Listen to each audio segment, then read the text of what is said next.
अभी हाल ही फिलहाल में ऑफिस में काम करने के दौरान एक प्रैक्टिकल केस हमारे सामने आया।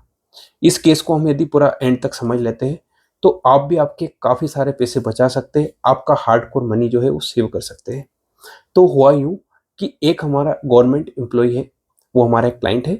उनके रेफरेंस से एक व्यक्ति आता है और वो कहता है कि सर आपकी जो एग्जिस्टिंग जो पर्सन है, जो क्लाइंट है, उन्होंने आपका रेफरेंस दिया है।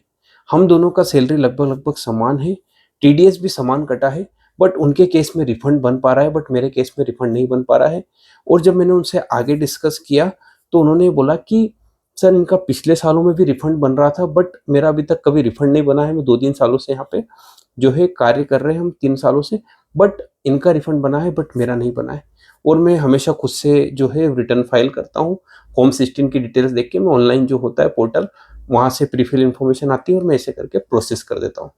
तो इस केस को मैं समझ चुका था कि प्रॉब्लम क्या थी, तो मैंने उनकी बेसिक डिटेल्स माँगी, फॉर्म 16 माँगा और जो सैलरी स्लिप थी पूरे फाइनेंशियल ईयर की हमने माँगी कि अप्रैल से लेके आप मार्च तक की जो है सैलरी स्लिप दे दीजिए। तो केस क्या था मैं आपसे डिस्कस करना चाहता हूँ। तो केस ये हुआ था कि इनका जो है वो एनपीएस डिडक्ट होता था। तो जब भी एनपीएस का कंट्रीब्यूशन होता है, एनपीएस मतलब नेशनल पेंशन स्कीम, तो जब भी इसमें कंट्रीब्यूशन करता है एम्प्लॉयर तो उसका डिडक्शन मिलता है, वो न्यू टैक्स रिजिम में मिलता है और ओल्ड टैक्स रिजिम में मिलता है।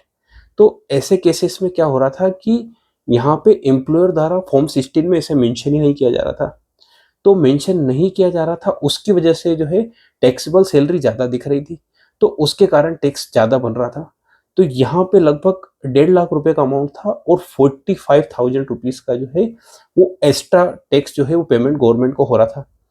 ये जो है गवर्नमेंट चाहती भी नहीं है कि आपको गवर्नमेंट ले, बट किसी की गलती की वजह से एक्स्ट्रा जो फंड है वो गवर्नमेंट के खाते में जा रहा है।